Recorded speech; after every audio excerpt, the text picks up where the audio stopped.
Bien, resolvamos el problema uno.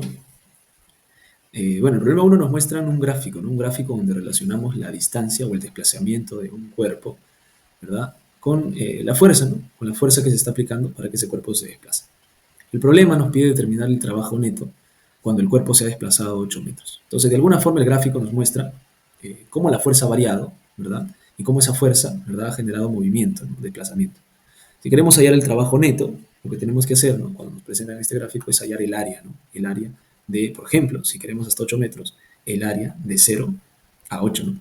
Entonces, si observamos el gráfico, ¿verdad?, de 0 a 4 se mantiene 10 newtons y a partir de 4 hacia 8 son 20 newtons. Entonces, de alguna forma, tengo que hallar el área que se está formando, ¿no?, en el gráfico, ¿no? Ok.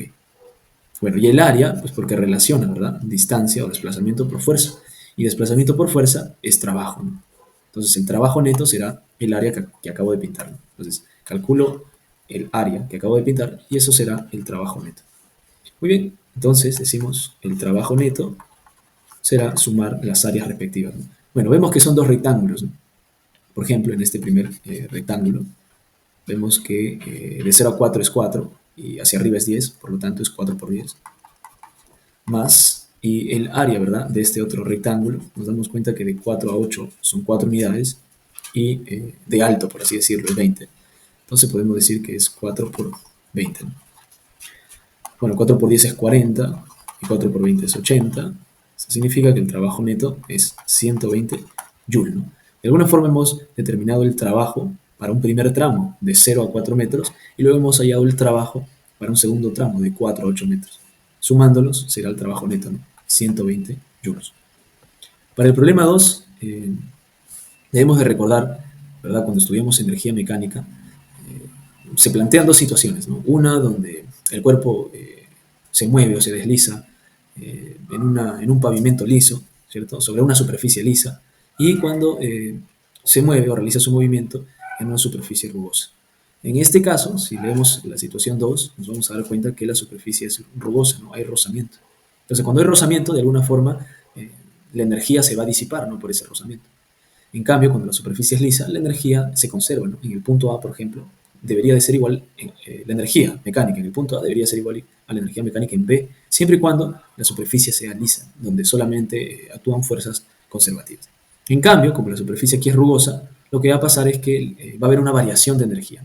La energía en A va a ser distinta a la energía en B, debido a la fuerza de rozamiento, ¿no? La fuerza de rozamiento va a generar un trabajo negativo, o va a producir un trabajo negativo, y bueno, de alguna forma se va a disipar calor también.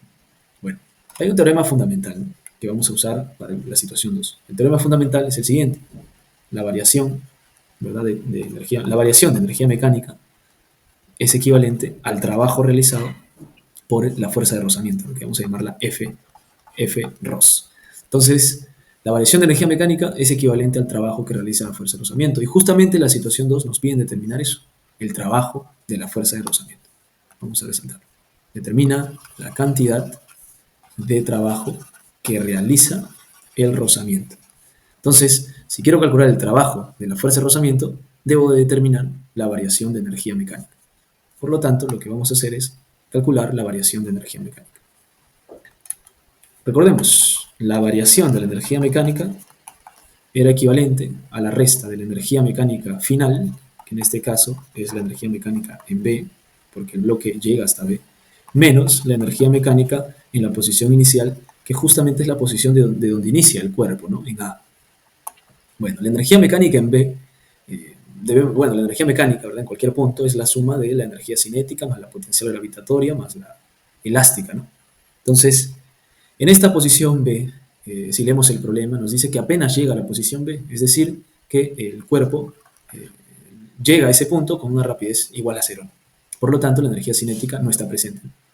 La energía elástica tampoco, porque no hay un cuerpo de elasticidad o no nos lo menciona, y solo estaría presente la energía potencial gravitatoria, ¿no? Por lo tanto, la energía mecánica en B sería equivalente a la energía potencial gravitatoria.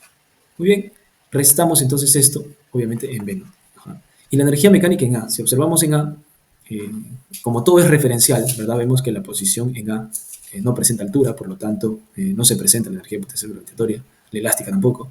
Lo único que está presente aquí es la energía cinética, ¿no? Entonces vamos a llamarla energía cinética en el punto A. Muy bien, entonces decimos, la energía potencial gravitatoria en B es masa por gravedad por altura. La masa del bloque es de 2 kilogramos, ¿no? El problema nos dice que la masa del bloque es de 2 kilogramos. 2 kilogramos. Su rapidez es de 9 metros por segundo y bueno, ya. Entonces la energía potencial gravitatoria es masa, 2 kilogramos, por gravedad, que es 10, por la altura. Y en el sistema referencial, la altura es de 3 metros, ¿no? Por 3. Menos la energía cinética en A sería un medio de la masa, que es 2, por la rapidez al cuadrado, ¿no? La rapidez es 9, ¿no? Según el problema, la rapidez ahí es 9, sería 9 al cuadrado. 2 por 3 es 6 y 6 por 10 es 60. Un medio de 2 es 1 y 9 al cuadrado es 81. 60 menos 81, eso es menos 21 joules. Por lo tanto, eso significa, ¿verdad? Entonces vamos a poner por aquí nuestra conclusión. Por lo tanto, si la variación de energía mecánica es menos 21 joules, significa que el trabajo de la fuerza de rozamiento es menos 21 joules. Bien, esa sería entonces la respuesta para la situación 2. Bueno, en la situación 3, solo debemos de colocar, ¿verdad?, si es verdadero o falso, teórico, ¿no? Entonces recordemos, ¿no?, por la relatividad general, todo es referencial. Entonces, bueno, claro, todo es referencial. Entonces, ¿la energía cinética depende del sistema referencial dado? Claro que sí, verdadero, ¿no? Depende, porque todo es referencial. ¿La energía potencial gravitatoria puede ser negativa? Sí, hay casos en los que sí, se puede dar. Y la energía no se crea ni se destruye, solo se transforma. También, ¿verdad? La energía no se crea ni se destruye, solo se transforma. Bien, para la pregunta 4, o situación 4, también debemos de recordar la energía, ¿no?, mecánica. Y en este caso vemos que la superficie es lisa. Por lo tanto, la energía mecánica se conserva en cualquier punto, ¿no? Entonces podemos decir, como es lisa, podemos decir que la energía mecánica en A debe ser equivalente a la energía mecánica en B. Esto no ocurre cuando la superficie es rugosa, cuando hay rozamiento. La energía mecánica no es igual en cualquier punto. Hay una variación de la energía mecánica que se disipa en calor o que corresponde al trabajo de la fuerza de rozamiento. Entonces, como aquí es liso, podemos hacer esta equivalencia, ¿no? Y nos piden calcular H. Bueno, ayudémonos de esta equivalencia. La energía mecánica en A, como la rapidez es cero, la energía cinética no está presente, la elástica tampoco, solo estaría presente la potencial gravitatoria, que es masa por gravedad por altura. La masa es 4, la gravedad es 10 y la altura es H. Y esto debe ser equivalente a la energía mecánica en B, en esta posición, en la posición B.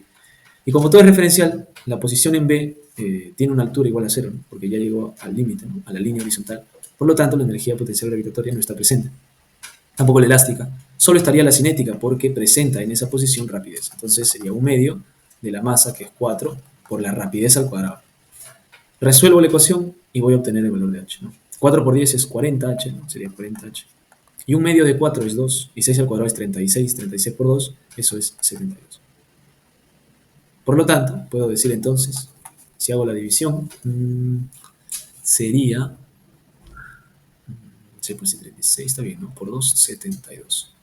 Está bien, ya. La altura sería entonces 72 entre 40, lo que pasa a dividir, y eso es 72 entre 40, 1,8. Entonces sería 1,8 metros, ¿no? Bien, recuerda, aquí H es 72 entre 40. Bien, 1,8 metros. Bien, para la situación 5, nos habla, ¿verdad?, de una esfera que va a ser lanzada desde una torre de 90 metros de altura, ¿no? Entonces, de alguna forma, aquí está la esfera, ¿no? En la posición A he tratado de graficar ya la situación. Entonces, vamos a suponer que aquí está la esfera. Y de alguna forma, la esfera va a ser soltada, ¿no? Si es soltada, eso significa entonces que su rapidez inicial es 0. Entonces, de alguna forma, se va a soltar la esfera y recién va a tener movimiento, ¿no?, por la aceleración. Entonces, de alguna forma, la rapidez en A es 0 metros por segundo. Vamos a meter la esfera, ¿no? Ok. Bien, el problema nos pide determinar, ¿verdad?, la altura, ¿cierto?, la que debe llegar la esfera. O sea, suelto la esfera y la esfera debe estar en una posición B a cierta altura respecto del piso, de tal forma que justo en esa posición B, ¿no?, en esta posición B, donde aquí está la esfera, donde justo en esta posición la energía cinética sea equivalente al doble de la energía potencial gravitatoria. Entonces, si leemos el problema, es lo que nos piden. determinar a qué altura se encuentra la esfera cuando cuando la energía cinética es el doble de la energía potencial gravitatoria. Ok, qué interesante, ¿no? Entonces debemos de calcular a qué altura sucede eso, ¿no? Que la energía cinética es el doble de la energía potencial gravitatoria. Bien.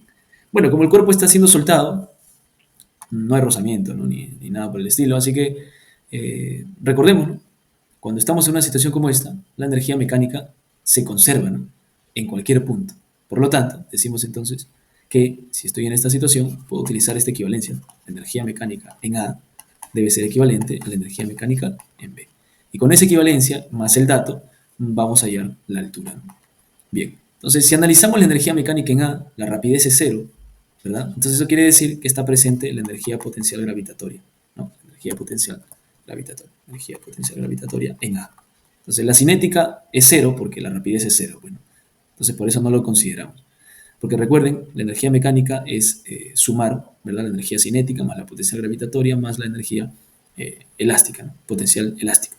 Bien, entonces, ahora si analizamos, ¿verdad? El punto B en el punto B, entonces veamos, ¿no?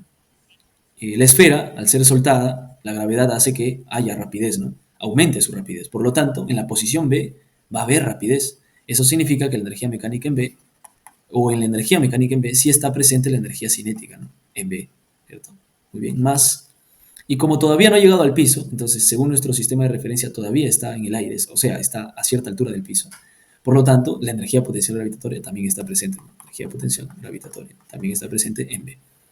Entonces, más o menos tendríamos esta equivalencia, ¿no? Bueno, recordemos, pues, ¿no? ¿Cuál es el dato? El dato interesante es que justo en ese punto B, la energía cinética sea equivalente a dos veces la energía potencial gravitatoria. O sea, la energía cinética en B voy a reemplazarla porque debe de ser equivalente a dos veces la energía potencial gravitatoria en B, ¿no? Entonces, más o menos mi equivalencia sería la siguiente, ¿no? Muy bien. A partir de esta equivalencia, el problema debe de salir, ¿no? Veamos, reemplacemos. La energía potencial gravitatoria en A será masa por gravedad por altura. Masa por gravedad por altura. Y bueno, la altura es 90, ¿no? La altura para el punto A referencial es 90, ¿cierto? Desde A hasta el piso es 90. Entonces, por 90. Luego, dos veces la energía potencial gravitatoria más una vez la energía potencial gravitatoria, ambas en B, es tres veces la energía potencial gravitatoria, ¿no? Dos veces esto más uno es tres veces lo mismo, ¿no? Por lo tanto, sería tres veces la energía potencial gravitatoria en B.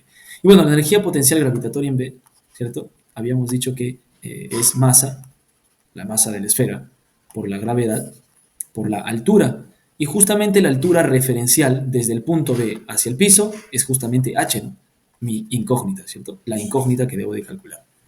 Muy bien. Entonces solamente quedaría eso, ¿no? O sea, lo que hemos hecho es recordar, bueno, dos veces esto más una vez es tres veces, ¿no? Entonces, de alguna forma, como estos valen los mismos, dos veces eso más uno es tres veces, ¿no? Bien. Simplificamos. Masa entre masa, 1. Gravedad entre gravedad, 1. Tres veces h debe ser 90. Por lo tanto, si tres veces h debe ser 90, eso significa que h tiene que ser 30 metros. Por lo tanto, la clave es la letra B. La altura es de 30 metros. Cuando la esfera descienda y esté a una altura de 30 metros, en esa posición la energía cinética será el doble de la energía potencial gravitatoria. Bien, pasemos ahora al problema 6. El bloque pasa por P con 3 metros por segundo. Si despreciamos todo rozamiento, o sea que la superficie es lisa, ¿verdad? ¿Cuál será su rapidez cuando pase por M?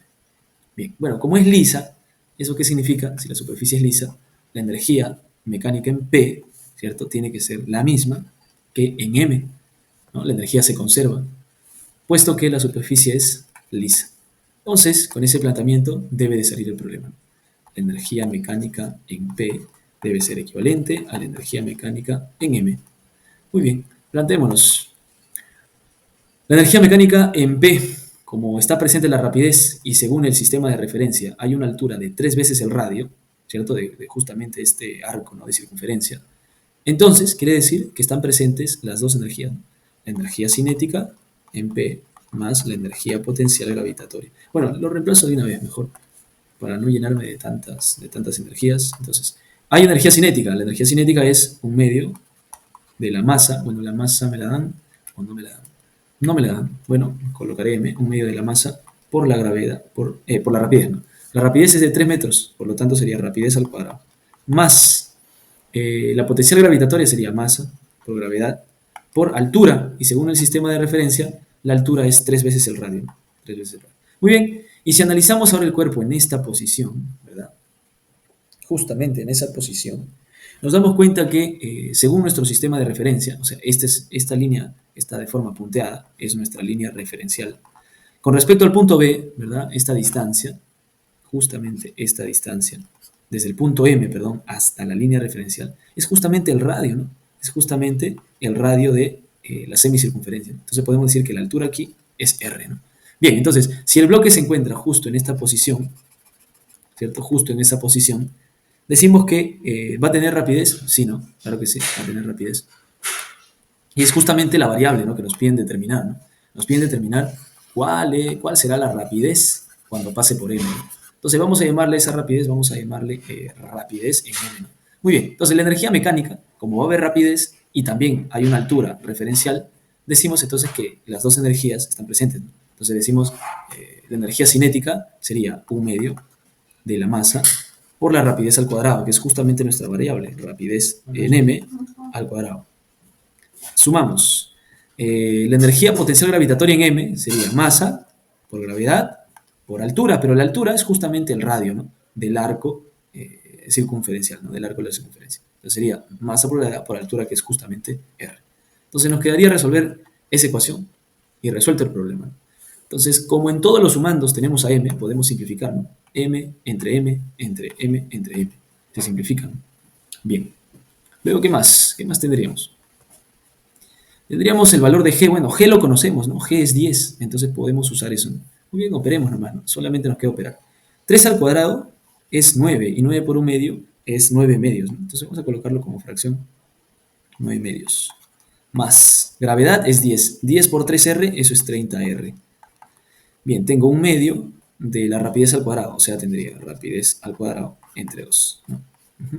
Más gravedad es 10. 10 por r, 10r. Muy bien.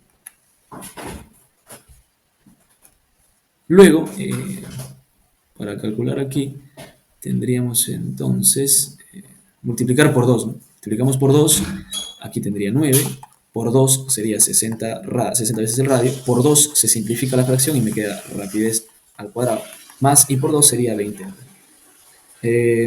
Luego tendríamos 20r, pasa a restar, tendríamos 90 más, si pasa a restar, restamos 20r, sería 40r, y rapidez en m al cuadrado. Bueno, y R me lo dan, ¿no? R me lo dan en centímetros, ¿verdad? Pero tenemos que usar las unidades del sistema internacional, por lo tanto sería 0,4 metros. Entonces, si R es 0,4 por 40, eso viene a ser 16, ¿no? Sí, no, 16. Muy bien, 16 más 9, eso es 25. Si 16 más 9 es 25, eso quiere decir que la rapidez en m tiene que ser 5 metros por segundo. Clave C.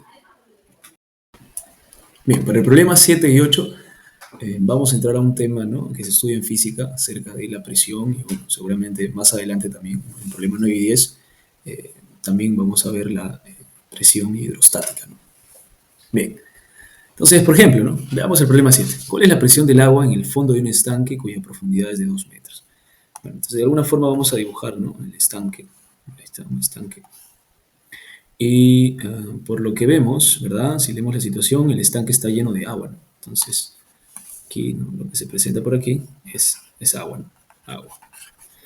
Bien, entonces, ¿cuál es la presión, dice, del agua en el fondo de un estanque cuya profundidad es 2 metros? Ah, eso significa que si la profundidad es de 2 metros, significa que el estanque mide 2 metros, no hasta el fondo. Bien. Bueno, nos piden calcular la presión justamente al fondo, ¿no? Bueno, la presión, ¿cierto?, de hidrostática, ¿no?, ¿cierto? La presión hidrostática en ese punto A, ¿verdad?, será equivalente a la densidad, ¿cierto?, la densidad del líquido, ¿okay?, por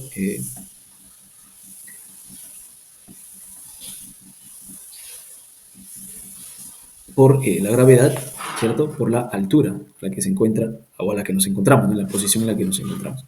Entonces, bueno, la densidad del líquido, como es agua, recordemos que el líquido es, la densidad del agua es 1000 kilogramos por metro cúbico, ¿no? Entonces, podemos decir aquí que la densidad del agua es 1000 o 10 al cubo, ¿no? La gravedad es 10 y la altura es, bueno, 2 metros, ¿no? 10 al cubo por 10 es 10 a la cuarta, o sea, 10.000, y 10.000 por 2, eso es 20.000, ¿no?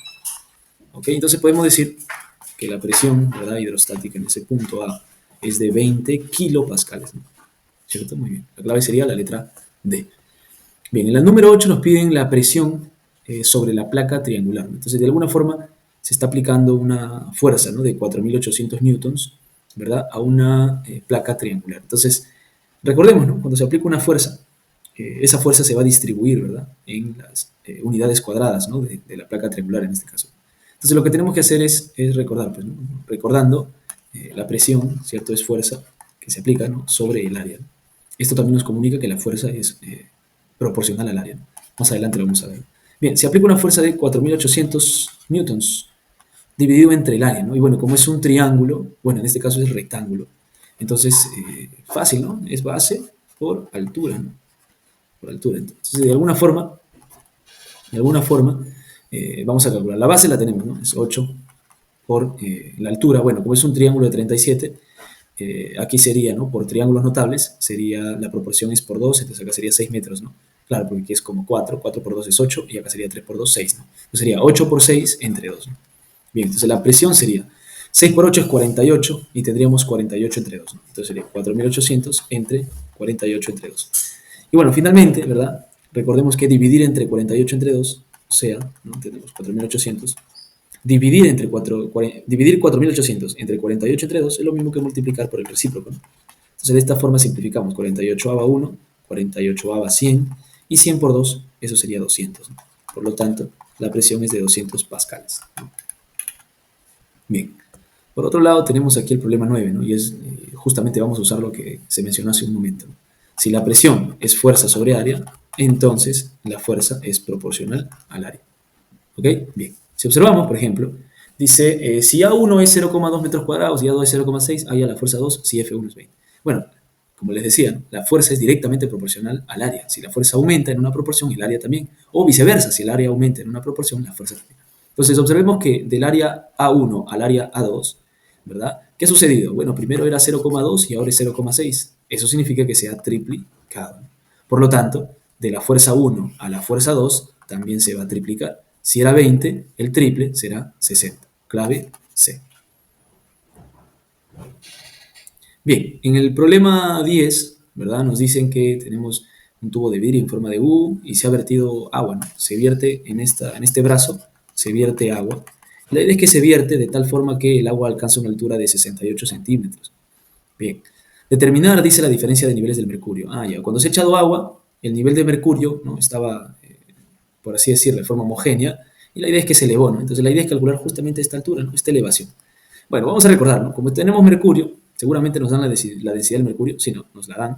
Entonces recordemos, ¿no?, para un mismo nivel, o sea, vamos a escoger de referencia, ¿no?, esta línea, para un mismo nivel, ¿verdad?, las presiones tienen que ser las mismas, ¿no? Muy bien, entonces de alguna forma debemos decir, ¿no?, la presión en A debe ser equivalente a la presión en B. Bueno, la presión en A va a ser densidad del líquido, ¿cierto? Densidad del líquido por la gravedad, por la altura, que es justamente la altura que nos piden, H, mi variable. Y la presión en B va a ser la densidad del líquido en B, ¿no?, por la gravedad, por la altura también. Entonces, notemos que en el punto B estamos en el fondo del agua, ¿no? Eso significa que la densidad del líquido que voy a tomar en cuenta es la del agua, ¿no? Por lo tanto, acá sería 10 al cubo, ¿verdad?, por la gravedad, que es 10. Y bueno, la altura es 68. Me encuentro, en este punto B me encuentro al fondo del agua, a 68 centímetros. Pero 68 centímetros en metros, ¿verdad?, es 0,68, ¿no? O bueno, 68 sería 68 por 10 a la menos 2, ¿no? Entonces, mejor lo colocamos en notación exponencial, ¿no? Sería 68 por 10 a la menos 2, ¿no? Bien. La densidad del líquido de mercurio, acá nos la dan, es 13,6 por 10 al cubo, y la gravedad es por 10, y la altura es mi incógnita. Entonces acá puedo simplificar, ¿no? 10 al cubo, simplifico con 10 al cubo. 10 puedo simplificar con este 10. Y finalmente, el 13,6 pasaría a dividir. Entonces tendría H, es 68 por 10 a la menos 2, entre, bueno, 13,6 pasa a dividir. De aquí, bueno, puedo usar calculadora, ¿no? Puedo usar calculadora y puedo decir 68 entre 13,6. ¿Cuánto sale? Sale 5. Ah, muy bien. Entonces, cuando divida estos dos, me sale 5. Y finalmente 5 por 10 a la menos 2, eso es 5 centímetros, ¿no? 5 centímetros. Muy bien. La clave sería la letra D.